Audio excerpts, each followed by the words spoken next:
Okay, hi everybody. Welcome to our talk on the Brontes Juvenilia and the modern adaptations of that Juvenilia.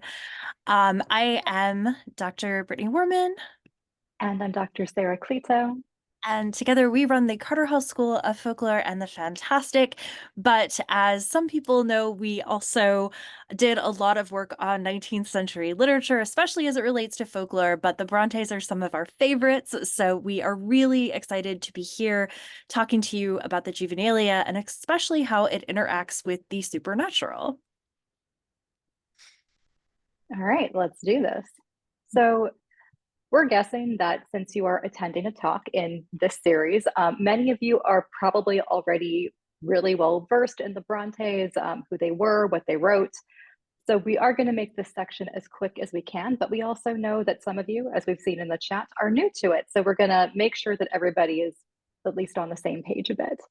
So basically, when scholars refer to the Brontes, they're usually referring to a group of siblings named Charlotte, Branwell, Emily, and Anne Bronte, who lived very short but passionate and brilliant lives in 19th century England.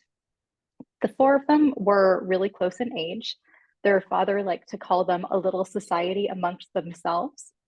And interestingly, their father was really influenced by Wordsworth's ideas about childhood. He was pretty liberal in terms of how he educated his children in a lot of ways. And quoting Christine Alexander, he encouraged them to roam freely on the moors and allowed them to read whatever they liked from his bookshelves. And he was a huge reader, very into the classics, very into politics. And this all kind of trickled down into his children, who were all very, very enthusiastic readers and later enthusiastic writers. We will note that the four Bronte siblings that are usually written about did have two other siblings, two older sisters named Maria and Elizabeth, but they both died really, really young at the ages of 11 and 10, respectively. Their mother also died when she was 38, I think about a year after Anne was born. So there was a lot of tragedy in the family very early on. Their aunt, who looked after them, also died horrifically at an early age. So they had a rough time a lot of the time. The family gave most of their resources and opportunities to Branwell, the only son, which is, pretty par for the course for Victorian England and a lot of other places and times as well. But the three sisters are actually way, way more famous. They're the ones who each went on to write novels, many of which are now considered gold star classics of English literature. So Charlotte, for instance, wrote Jane Eyre along with several other novels. Emily wrote Wuthering Heights. Anne wrote The Tenant of Windfell Hall, and Anne in general just really deserves more attention than she usually gets. We were talking about that right before the talk officially started. We feel like everybody at least knows about Charlotte and Emily, but Anne's pretty cool. She had some pretty incredible writing as well.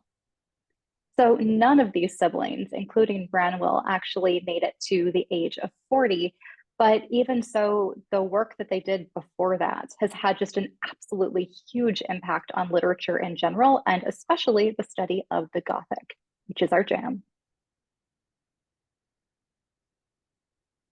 Okay, so again, very briefly, this is romancing the Gothic, and so we wanted to at least touch on the fact that the Brontes are very much associated with Gothic literature. Charlotte's novel Jane Eyre and Emily's novel Wuthering Heights are well-known quintessential Gothic novels, despite being written a bit past the first heyday of the style and a bit before the second heyday at the turn of the century.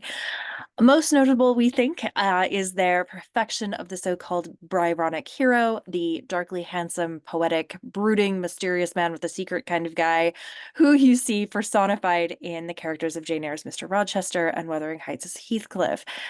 Other classic Gothic markers that often pop up in their work include wild, inhospitable landscapes, plucky heroines, crumbling ruins, haunted mansions, ghosts, storms, family secrets, and much more. So definitely Bronte work belongs in a series called Romancing the Gothic. For sure. Even though a lot of people like to be like, no, they're realism. And we're like, are they Mm, though? are they? We'll get into that more in a second. We will. But first, before we talk about their juvenilia specifically, we want to talk about what juvenilia actually is. This is kind of an obscure term that isn't thrown around a ton.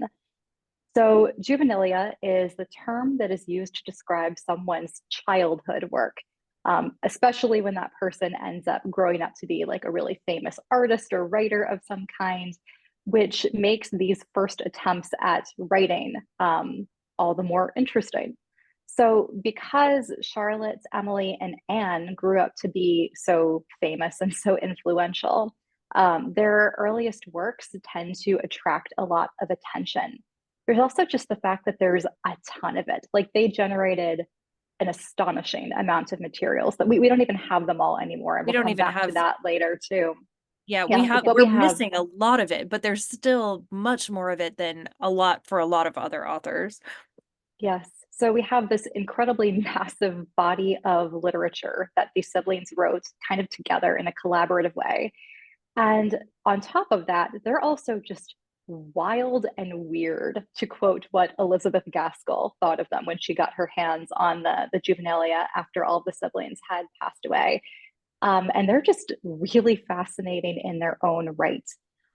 For one thing, something that you will notice immediately when you look at like actual photographs of the juvenilia is that it is tiny for some reason, and we can speculate about why, like maybe to save paper, maybe to make it that much harder for adults to actually read what they were writing.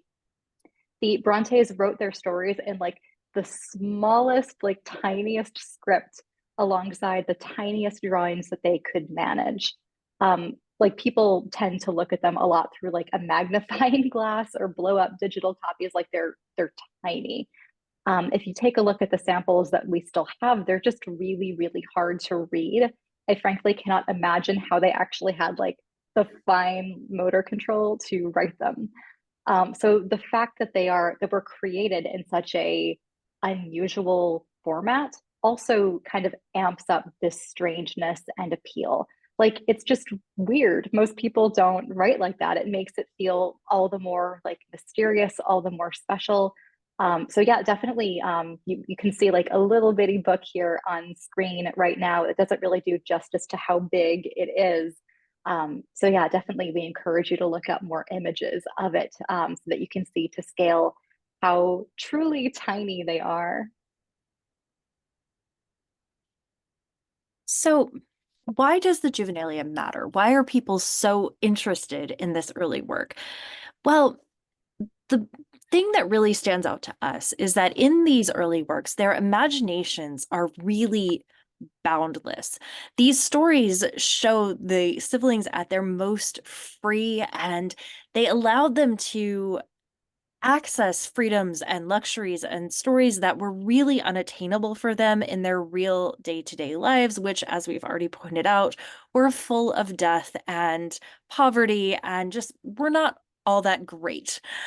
As scholar Christine Alexander adds, it was through writing that the young authors created and experienced vicariously a world of sexual passion and political intrigue beyond the range of their years or parsonage upbringing. In fact, one of the things that most stands out about the Juvenilia is how exciting and alive it is. These stories are filled with war and backstabbing and intrigue and affairs and all kinds of stuff. Alexander states the confidence and bravado of the players belies the usual story of the Brontes' desolate childhood, derived from Gaskell's account of the four motherless children huddled together against a hostile environment, living with their morose father in an isolated village on the edge of the Yorkshire moors. This this idea of the Bronte's childhood that started with Gaskell and continued in scholarship for a long time was that these children had this very sad upbringing, this full of death, full of pain and suffering, and the juvenilia reveals something very different about the way that the siblings grew up, the way that they interacted with each other, the society amongst themselves, as their father said about them.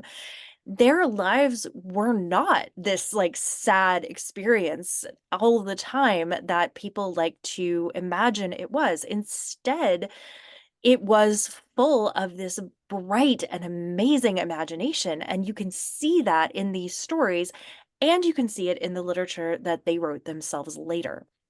One of the central, if somewhat sexist mysteries surrounding the Brontes and scholarship usually comes back to something like, oh, how did these homely, poor, lonely girls living in this nowhere town, constantly surrounded by death and misery, produce such strange and wonderful works of passion? The Juvenilia doesn't exactly provide the answer to that question, but it shows that despite all of those setbacks, despite their very short lives, these siblings always had this passion and art in them. And they were always trying to access it and play with it in ways that were simply genius when you look at it. And it becomes less difficult to see how they managed to produce these masterpieces of English literature when you look at this early work that already shows signs of how much they had to offer the world. Yeah.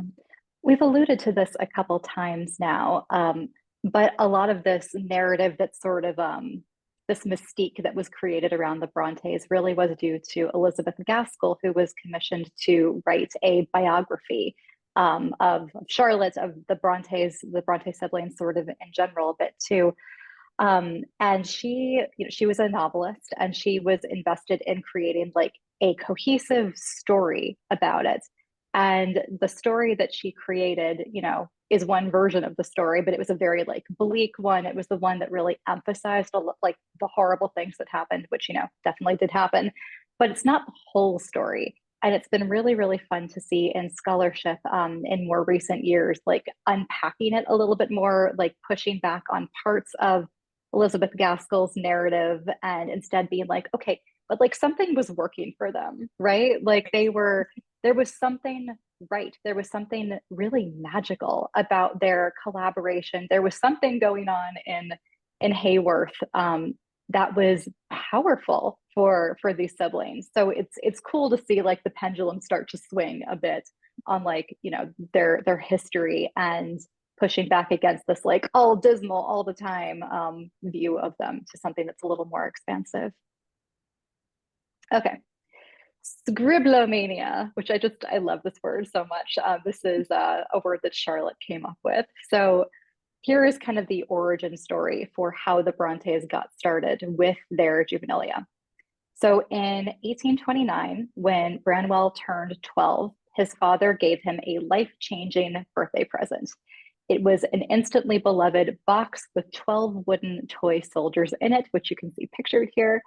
And, this gift was intended for Branwell. It was his birthday present, but all of the siblings claimed a soldier as their own. And that soldier that each of them collected then kind of became their avatar, their special character. And it was the stories that they started creating with these toys that would really evolve into the tales that they started writing down. They'd written some stuff down before then, but like this clearly was a momentous turning point. Was when these toy soldiers showed up and the kids were like, this shall be our thing from now on, and it just really took off. So this really became kind of an obsession for the four siblings, and that's what Charlotte called it, scriblomania. It's also worth noting, though, that the siblings were exposed to a lot of wonderful and supernatural stories when they were young, stories that definitely inspired them in the creation of their own worlds as they were, making stories up about these toy soldiers. So we can see very clearly traces of the Arabian Nights, which was one of their favorite books, of Gulliver's Travels, of the Pilgrim's Progress, all like so much romantic poetry, so much Byron and others kind of snuck in there. There are quotes from Shakespeare, there's quotes from the Bible. There's lots of stuff from like contemporary political stuff, from classics and more. We can find all of that mixed together in the juvenilia that started emerging around these original toy soldiers and then just like spiraling from there and becoming so much bigger.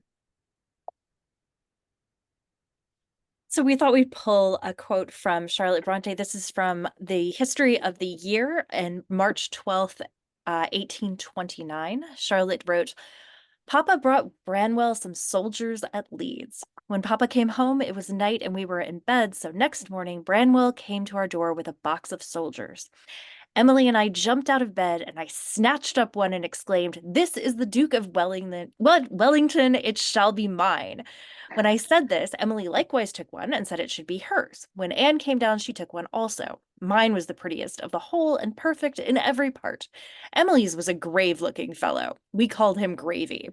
Anne's was a queer little thing, very much like herself. He was called Waiting Boy. Branwell Waiting chose boy. the part. So I love this little window into their when the soldiers first came into their lives. I love that you can clearly see Charlotte being a little bit bossy and being like, taking one of the toys intended for her brother and being like, well, this one's mine. And then the other sister sort of following in her footsteps there, and Branwell kind of going along with it. I love that Emily's Charlotte has judgments on all the other toys. I mean, theoretically, they were carved wood toys that looked very similar, but apparently they all had very different facial expressions to Charlotte. And I love that, Gravy and Waiting Boy for Anne. So I just think this is a Yes. great little insight into what happened in that particular time. I feel like this is such a this is the very, very beginning, but it also is such a great like microcosm of like the vibe of the whole. Like we have the grandeur of the Duke of Wellington and Napoleon juxtaposed with Gravy and Waiting Waiting Boy. Boy. But Yes. just Waiting Boy, I love that. I love Anne. It's wonderful. So like this kind of mix of the super elevated and then the very like mundane pedestrian is very much of a piece with how the juvenilia would continue. Yep.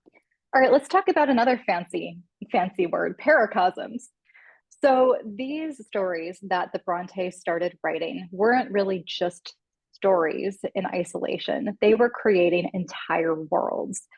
So the Juvenilia really features what we could call fantastic paracosms. And paracosms are complex imaginary worlds that they created and could escape to through writing.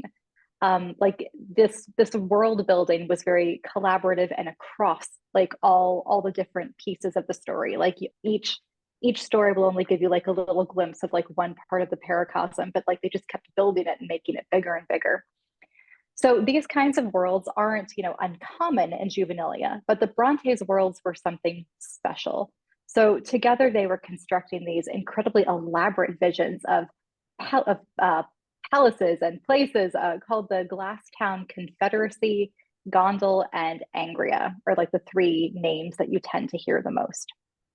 Within these worlds, the characters became godlike, self aware creators who could raise kingdoms and design any characters and personalities they wanted to. So, to quote Alexander, they were both creators of and characters in these places. And these characters, in turn, created both true and fictitious tales about other characters and themselves.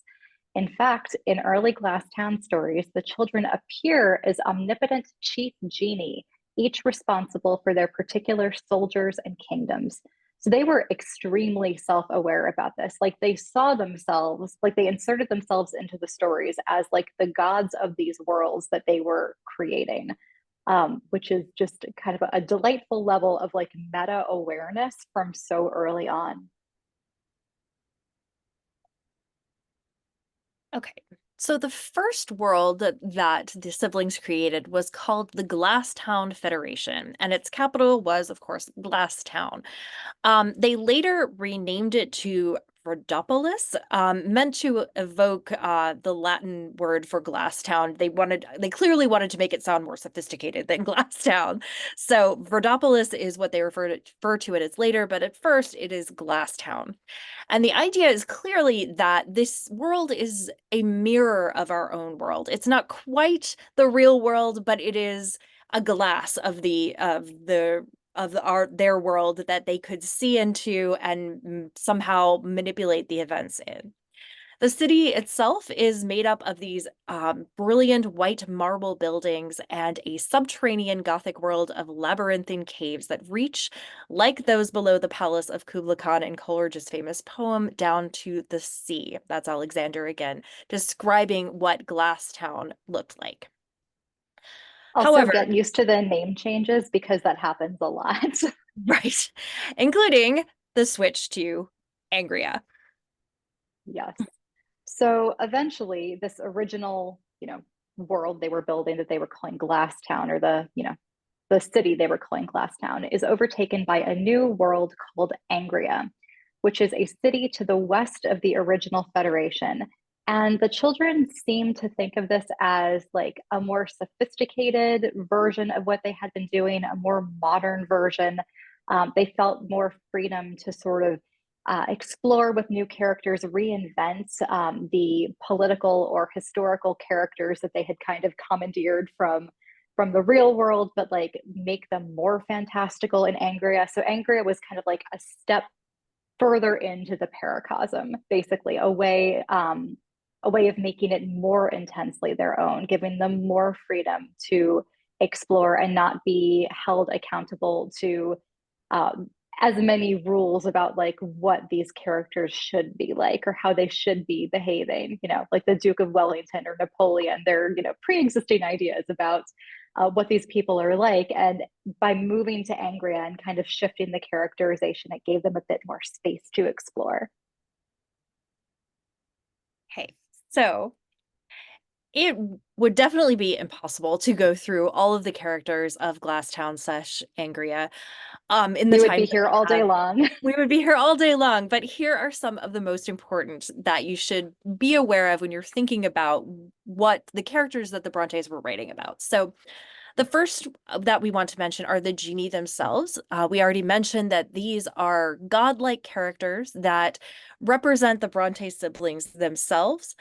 They do appear less frequently as the saga goes on. At first, they are very much part of the story, and as they more and more just think of themselves as the creators of this world, the creators of these stories, the genie themselves sort of fade into the background and they're just themselves.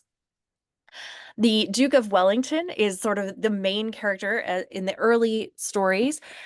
He is Arthur Wellesley, and he has two sons, one named Arthur Wellesley II, aka Zamorna, who eventually becomes the King of Angria and one of Charlotte's favorite characters to play with.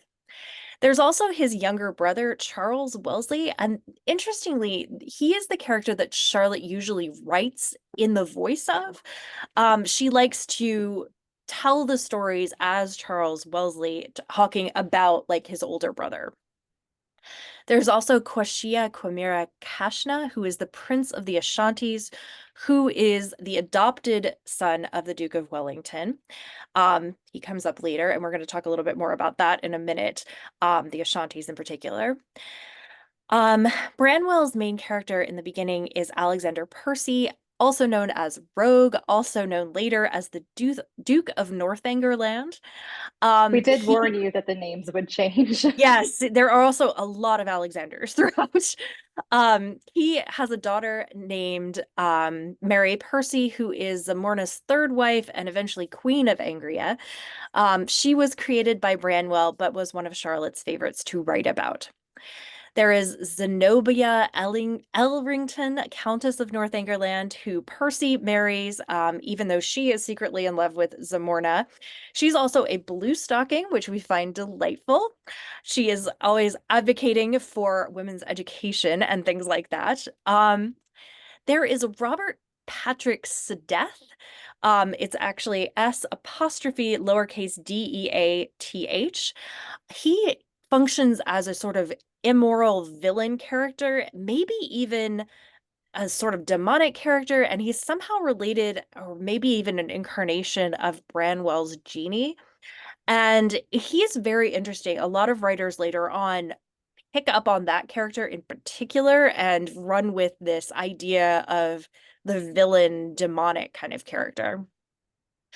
There's also William Edward Perry and John Ross. Perry and Ross were Emily and Anne's characters, and thus they get sort of relegated to the sidelines quite a bit in the Glasstown Angria stories. But as you can see from this cast of characters, these are just a very small number of the characters, just the ones that Sarah and I found especially interesting, or the ones that pop up a lot in the stories. Um, these characters are all very they have a lot of different characteristics. They are interestingly developed. They change over time based on the things that happen to them. Like Zamorna, for example, has all kinds of love affairs, is married multiple times. They kill off his wives and he leaves them in various ways. It's all very, very dramatic, almost soap opera-esque in how it all goes down, all the political intrigue that is constantly the wars that are being fought. And, there are themes that come up often, but they're always they're creating this very complex society within these paracosms. So The way yeah, that and you're as I describing said, that, the way that what? you're describing that, Brittany, reminds me of the way that you have described what it was like when you played, like, war with your Barbies with your Yes, it sister. is like that. But Like, kids do that, right? Like that is yeah, how but they kids actually, play so yes, often. but they actually wrote it down, whereas I don't think I ever did that with my Barbie wars. By Barbie Wars. No.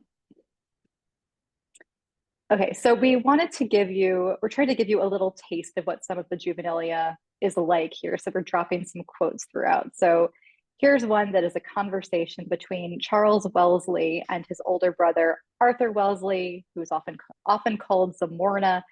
This one's from A Day at Perry's Palace, and this one's by Charlotte also. Oh, Arthur, one morning last May, how dull this glass town is. I am positively dying of ennui. Can you suggest anything likely to relieve my disconsolate situation? Indeed, Charles, I should think you might find some pleasant employment in reading or conversing with those that are wiser than yourself. Surely you are not so empty headed and brainless as to be driven to the extremity of not knowing what to do. Such was the reply to my civil question, uttered with the prettiest air of gravity imaginable. Oh yes, brother. Oh yes, I am brother. So you must furnish me with some amusement. And I'm like, is that not the most like sibling exchange that you can imagine? Just very, I feel like that's very much a recast conversation that she probably had with Branwell. hmm I'm bored. Well, if you weren't so boring yourself, you wouldn't be bored, would you? Yeah. Actually, I am, and you have to entertain me. I feel like that's what's going on here at the beginning of this story. Strong sibling energy. Strong sibling energy here. Okay. We do have to address something about Angria and Glasstown, and that is the Africa in the room. So before we go on to Gondel, which is Emily and Anne's sort of spin-off series, we are going to talk a little bit about the fact that both the Glasstown Federation and Angria are meant to be Africa, sort of, Sort of. colonized Africa at that. So the majority of the main characters are white and in the area as colonizers, as people who have come to this place that is somehow associated with Africa in the children's minds. This is something that the siblings clearly seem to see as a good and noble thing throughout these stories. There is one Indigenous African main character, Kwashia, as discussed previously. He gets adopted by the Duke of Wellington. Again, this relationship is presented fairly it's not really done in a very complex way. This is all a good thing for the most part. In later things, there are seeds of revolutions and stuff like that, but it's not presented as problematic in the juvenilia itself. As Christine Alexander, who we've quoted from extensively, she did a great edition of the Juvenilia if you're looking for one. Um, As she rightly notes, this fictitious world established in Africa bears little resemblance to Africa itself, apart from the occasional place names, incursions by Ashanti tribes, and exotic scenery that owes as much to the fairy tale and the Arabian Nights as it does to real-world geographical descriptions. But it remains that the complicated politics of Glasstown and Angria are influenced by the very real efforts of colonialism, and we thought that this at least had to be acknowledged in this talk. With the caveat that to the Brontes, Africa was a completely mysterious and very unknown place, so far removed from their day-to-day lives that it may as well have been fairyland to them. But it does reveal a lot about the way the British Empire was presented at home as something righteous to be very proud of. This was the literature that was coming to them was very heavy on that kind of thing. And so it doesn't surprise us that this pops up in the Juvenilia, but we wanted to acknowledge it and talk about it with you guys a little bit too. Yeah, Sam noted in the comments, I've heard the term Imperial Gothic used in connection to Jane Eyre, and I'm always intrigued by the way in which that framing doesn't really seem to have been used to talk about the Glasstown works. Yeah, it absolutely should. I've just so much of the like Gothic stuff in general, I think it could be helpful to think about through the lens of the Imperial Gothic, like for the 19th century stuff in general. And I think to not think about it through this lens, to not at least acknowledge like how very much this is sort of like a parroting or like a fantasizing of colonialism that's going on in Glasstown. Like we just Narratives they were really, really hearing. needs to be acknowledged. Yeah. Yeah, and I think that there's something to be said there because the I mean, the Imperial Gothic has a lot to do with the idea that this is all going to come back to bite us later. And I think that in some ways, even the children are grappling with that kind of idea because there Mhm. are all of these incursions from the Ashanti people. There are, ideas about rebellion, even if they're not like fully fleshed out, but there is anxiety there that isn't looked at directly, I guess, is how I want to think about it. Yeah, it's sort of an indirect, like paranoia, possibly some indirect guilt. But also, it's a lot of things that add up to what becomes the Imperial Gothic. Okay, let's talk a little bit about Gondel. So Gondel was Emily and Anne's breakout world for the two of them. So this I really happened like like thinking of it as a after, spin-off series. I know it's a perfect way to think about it. Gondel is the spin-off series from the Glasstown saga. So Gondel was really just like for the two of them. It does seem like the two of them kind of eventually took it in different directions, but it kills us that we just don't know much about it at all. We know so much less about it than Glasstown and Angria because there's an absolute ton of documentation for those, but we just don't actually have these stories about Gondel. The stories have disappeared. They may have been mostly destroyed. That's kind of the best guess at present is that they were destroyed. And all we really have left is a few poems and some diary entries that mention Gondel. Um, these pieces, these very spare pieces that we have, do seem to indicate that Gondel was a huge part of the youngest sister's lives, very much in the same way that Glasstown and Angria became like really important to Charlotte and Branwell's like literal sense of identity. So Gondel seems to have played a similar role for the other two sisters. Many scholars like to speculate that Gondel was created as a kind of revenge against Charlotte and Branwell, who were always vying for control of Glasstown and Angria stories. And as a result of this kind of like feuding, but also collaboration between the two elder siblings, Emily and Anne, who were younger, and their characters kind of got pushed off to the sidelines a lot, which seems like such typical dynamics for older siblings versus younger siblings. We do know about Gondel that it was much more like Scotland and even Yorkshire specifically than Africa, which again was largely the imagined model for Glasstown and Angria. Gondel was more full of, lakes and mountains. It had a colder climate. They were clearly, basing it on something that was much more like England, Scotland, closer to home. Familiar-ish. So the main But was that? More familiar to them. Yes. So the main characters that we know about from Gondal are these. So there is Augusta Geraldine Almeda, who is sometimes referred to by her initials AGA, and she becomes the queen of Gondal. And she's very much like a female Byronic hero in many ways. We think it is very significant to note this because Glasstown and Angria are very much like overly populated, maybe not overly populated, but the people in charge in Glasstown and Angria tend to be men. And it seems like a very deliberate break that for Emily and Anne, they were like, nah, we're going to have a queen. So I love that for them. There is also Julius Brenzida, who is AGA's main rival and possibly her lover or former husband. It's very hard to tell exactly what's going on from the tiny fragments that we have. And there are also AGA's other husbands and lovers. So we know about one called Amadeus, who was the lover of one of her childhood friends. And when AGA grows tired of Amadeus, she exiles him with her friend or former friend, which seems kind of needlessly cruel. Like, I'm done with you two. Like, you can go off now. So there's that going on. We have Alfred Sidonia of Aspen Castle, who she eventually abandons to die of a broken heart.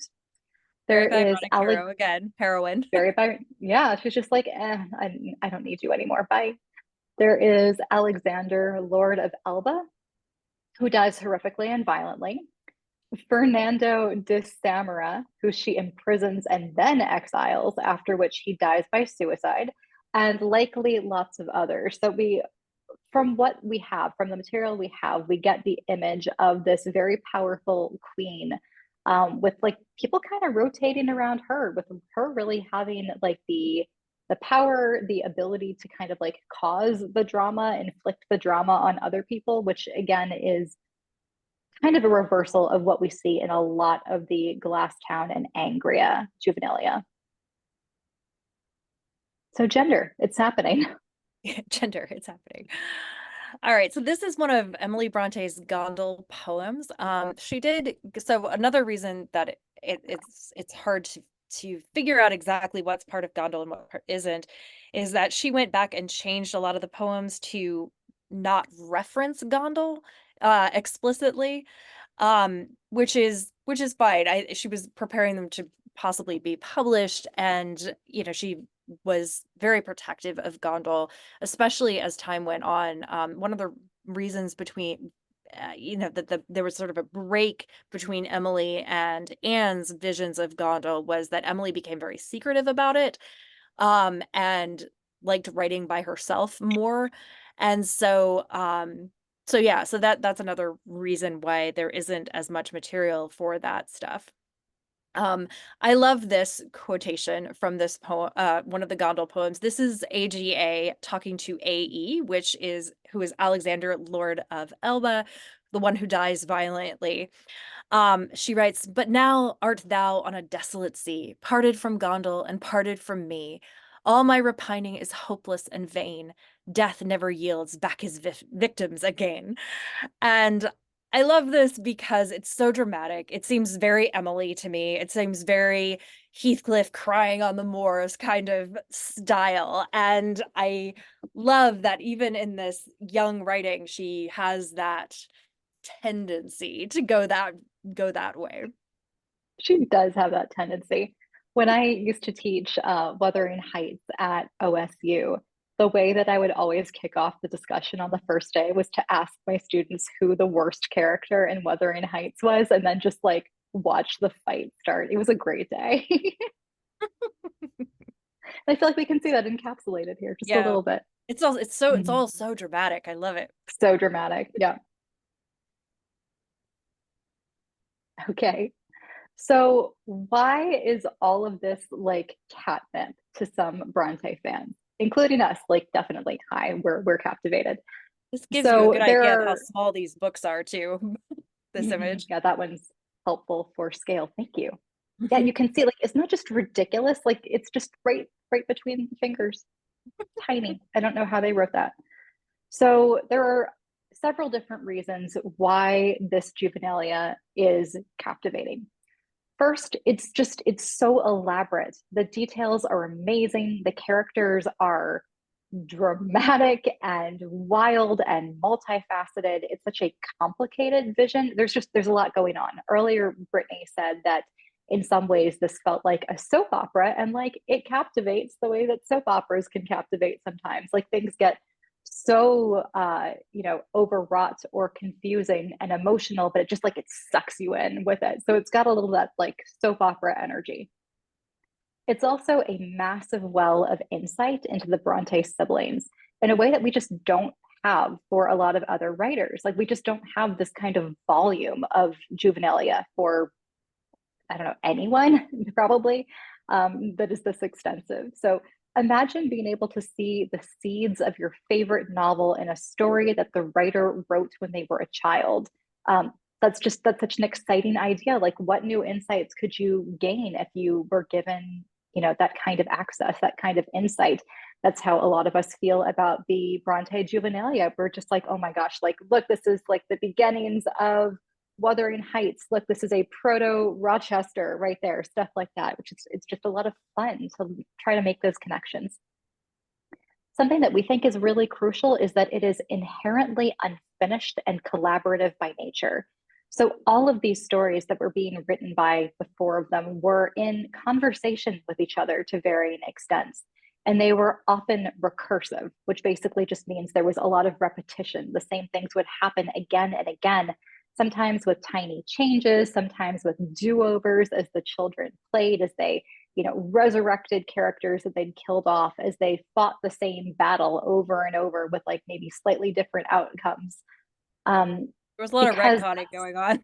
there was a lot of retcon going on there for sure. So this is playing, right? Like that's essentially what this juvenilia is. It's a game. And of course, fans and writers, take a look at it and they want to join the game. They want to, have their own attempt at the story, at changing the story. What would their version of, the Brontes Napoleon look like? What would Zamorna do this time? And finally, another reason that we think this is so compelling is that we're missing a lot of it. Like we said, we're missing almost all of the Gondel stuff. There's barely anything there for that. And that absence makes people want to speculate. What was in these stories that were lost? How can we begin to fill in those blanks? And that leads us to what we want to talk about next, which is adapting the Brontes Juvenilia. This picture also does, you can see the fingers holding the teeny little book. Yeah. So I can't like I can't believe that they made those. I can't believe they were physically able to write them. I'm in yeah, awe. it's amazing. Um, okay, so one of the reasons that we're particularly interested in the juvenilia is that the juvenilia has been popping up more and more in contemporary literature. It's proven to be a very generative foundation for the creation of new supernatural portal fantasies in particular. And portal fantasies are the stories like C.S. Lewis's The Chronicles of Narnia, right? There are stories where there's another world that you can go to. So in these texts, Glasstown, Angria, Gondel, they become places that you can visit in some way. And the Bronte children themselves are drawn into the complicated plots that they're usually just writing about. They become characters themselves inside these worlds. So what we're going to do now is look at three adaptations of the Brontes Juvenilia. Lena Coakley's Worlds of Ink and Shadow from 2016, Catherine M. Valenti's The Glasstown Game from 2017, and Isabel Greenberg's graphic novel Glasstown from 2020. So we're going to start with the earliest and also the most unsettling and creepy of the adaptations. And honestly, we love this one because we think this is the one that really captures the gothic feel of the Brontes the most, and that makes it, wonderful to the two of us. So this is a YA adaptation. It is aimed at young adult readers, and the book starts in the real world, but clearly after something has happened, something that the reader isn't privy to right away, but that Branwell and Charlotte seem to be keeping from their younger sisters. Something odd is going on here. What is clear right away is that after performing a kind of hand motion like this of lifting the hand, they can open doors into their imaginary worlds and go there for real. It seems, however, to have some kind of cost. Charlotte notices in the very first chapter that Branwell is, in the midst of scribblomania. He is writing furiously. He's totally inspired, but that he's also looking really thin and really pale. And there's something frenetic about those ever moving fingers. She notes that they are both ill more often than their sisters, that they feel the cold more keenly, and they tire more quickly, and that she knows why that is, but is quote able to imprison the reason at the back of her mind. So when they're in the worlds of their writing, Charlotte and Branwell are totally in control. They're sort of like directors of a movie. They can stop scenes, they can step into characters, and play them themselves. Like Charlotte actually becomes Charles Wellesley in certain points in the story so that she can like be part of things. They can manipulate events how they choose. Everything is sort of they really are as if they are like omnipotent gods, like playing with puppets or toys. So in this story, Emily and Anne, but especially Emily, is very jealous of these magical powers that Charlotte and Branwell have. If they want to go to Glasstown for real, they have to go with them. They can't do it themselves. And at a certain time before the novel began, Charlotte and Branwell started refusing to take Emily and Anne with them without any sort of explanation. They become something that they are locked out of in a way, which makes Emily very upset and angry. And they start trying to scheme how to sort of get this power for themselves. Eventually, unfortunately, Charlotte and Branwell start losing control over their story. Zamorna, for example, begins to refuse to say the words that Charlotte writes for him and says his own words instead, something that becomes very unsettling for Charlotte and Branwell because they are losing control over the story. And eventually, the characters become aware that someone or something is controlling the story instead. They become aware of the existence of the genie themselves as something more than their world's mythology. In the story, Zamorna and co sort of think of the genie as a mythology from a long time ago, and they are horrified to realize that they are puppets in a game that Charlotte and Branwell are playing. Eventually, it's revealed that Charlotte and Branwell have made a bargain with a dangerous supernatural being. It's very vague what that supernatural being actually is, a devil, a fairy, some sort of creature, perhaps even the devil himself. It's never made 100% clear, but the deal was that they would give up some of their vitality, their life force, every time they open a door into their world. So Charlotte winds up convincing Branwell that they must stop doing this, that they are dying, and they decide to write the end of Angria and Glasstown. But when the being realizes what their plan is, he traps them there, strips them of their powers, and the siblings have to all work together to find a way out. Though really, it is Anne who figures out how to save everyone at a huge cost, though we don't want to totally spoil the entire book. What is most striking and sinister about this novel is that it offers an explanation for why all of the siblings were so sickly and died so young. It's a horrible supernatural explanation that forces us to question the price of art and magic, and it's very compelling and unsettling. Okay, so next up is Catherine Valenti's The Glasstown Game, which is a middle grade novel. So the Glasstown Game begins in the like real historical world as well, like the previous book, just before Charlotte and Anne are supposed to be sent away to boarding school, which they really, really don't want to happen because one, it will separate the remaining siblings, which they don't want, and two, it's where their two older sisters got sick and died. So they're afraid of it, of course. But at the beginning of this journey, all four siblings are whisked away on this magical train to Glass Town, like in the real world, but it's not quite the Glass Town that they'd written about in their juvenilia. It's close, but not quite the same. So we get characters kind of from multiple different sources in this novel. We get staples from the Brontes juvenilia, like the Duke of Wellington, Napoleon, the toy soldiers. We also get new ones of Valenti's invention that just really kind of fit into this world. We have Bronte, which is hilariously the name that the Brontes like used to have as their last name. I think the father changed it from Bronte to Bronte, but Sound Bronte is a to yeah, sound cooler. to sound cooler. So Bronte is made out of books, and eventually he's powered by this battery that he stole from the children's world. We also have historical figures that the Brontes definitely knew about and drew on in their own juvenilia, but were not really part of their juvenilia in a major way.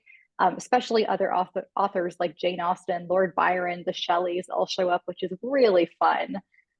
It is an extremely aggressively punny book. So if you love puns and Alice's Adventures Sorry, in Sam. Wonderland, yeah, sorry, Sam, then this will probably be your jam. You will love it. So, for example, in Glasstown, champagne flutes are literal flutes that play music. And when you play them, they create the taste of champagne in your mouth. Like everything is like that. It's all like that nonstop all the time for 600 pages. So if you like puns, then you'll like this. If you don't, then maybe steer clear. So to us, this novel really felt like a love letter to the Brontes and their juvenilia. It's extremely description heavy. It really leans into nonsense and whimsy and puns, like I said. One of the most interesting parts, we think, is the text's engagement with the idea of world building itself. Like, of can there be parallel worlds? What is creative control? Like, where are its limits? So the way this kind of plays out is that the Bronte siblings are, of course, delighted and also pretty confused when they stumble into a world that they know that they have created, or at least it looks like the world that they have created mostly. But this creation is clearly not one-sided.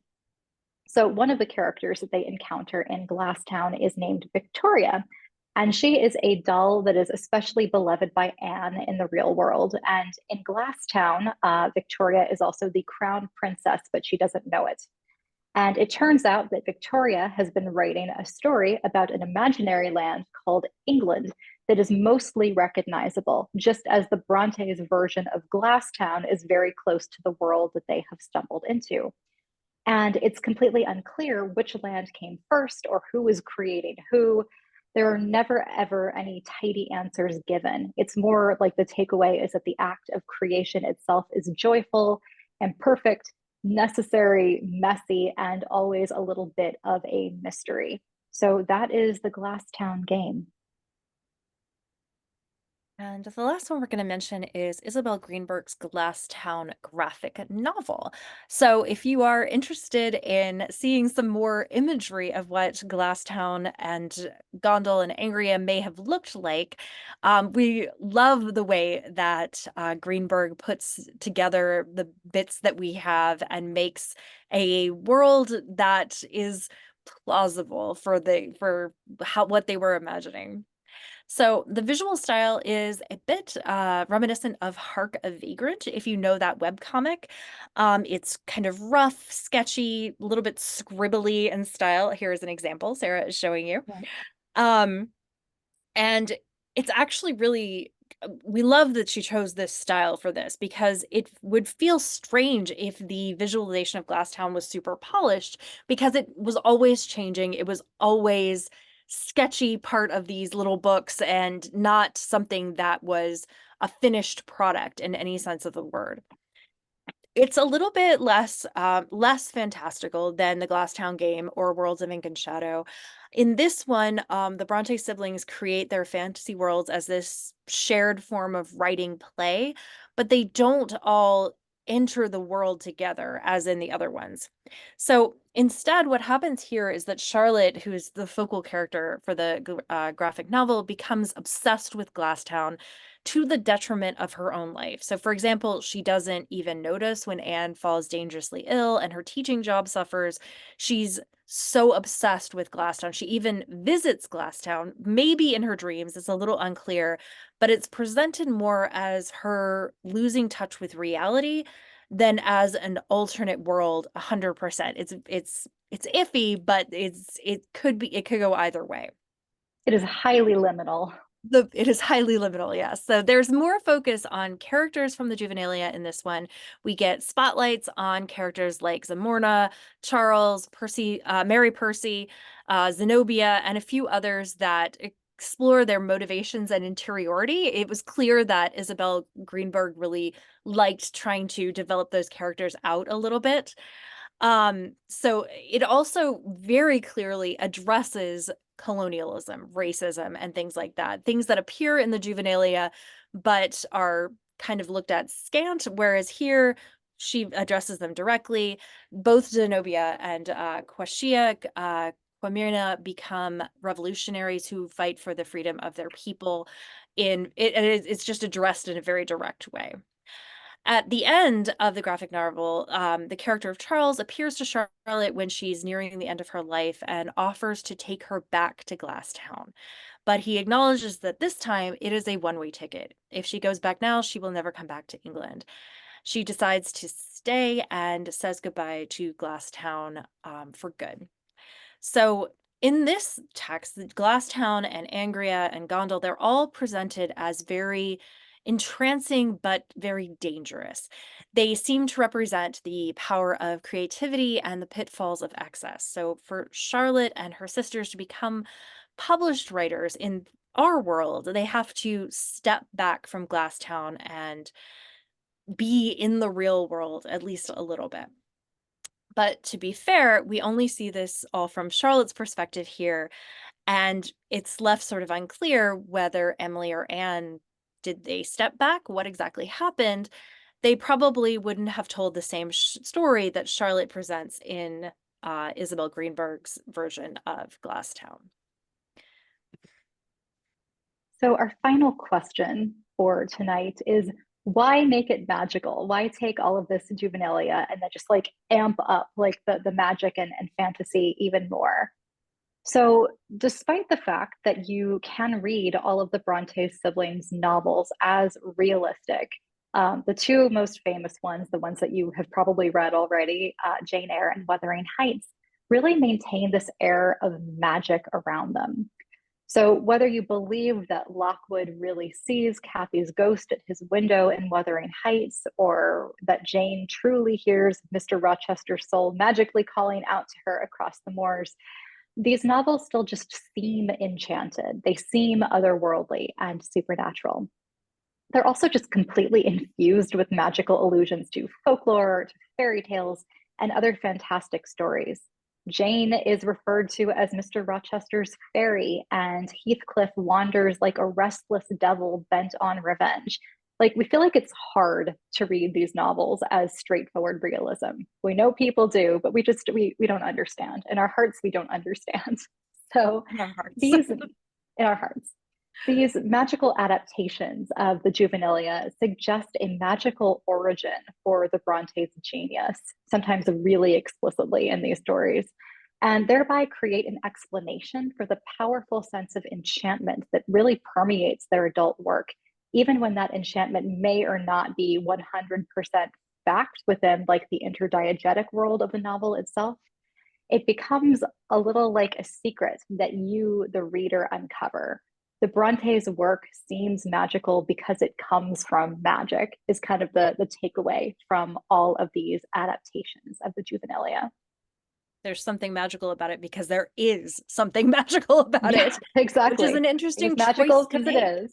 Yeah, which Yeah, is an interesting choice to make. And I feel like is a especially something that again and people are again. exploring again and again in Mhm. these adaptations. So, yeah, so that is the end of our talk. We are happy to take questions. We wanted to end on a couple of things. First, just by thanking you for coming and listening. We will note that if you're interested in more about the Brontes' childhood, the 2024 exhibition at the Brontes Parsonage Museum is actually called The Brontes Web of Childhood. There's a book also called that, and includes a bunch of the juvenilia. So we definitely would encourage you to check it out if you can. We would love to, but unfortunately, we are on the wrong side of the Atlantic for that at the moment. We live too We also far away. It's terrible. Right. We would also just like to say that if you are, we would love it if you would visit us at carterhallschool.com and join our newsletter. We are also enrolling right now for our new course, which is called The Fellowship and is all about Tolkien's Lord of the Rings. You can find information about that on our main website. And this is also, you can also go to that link that is on the screen. So thanks so much for coming, and we will talk to you guys in the Q&A now.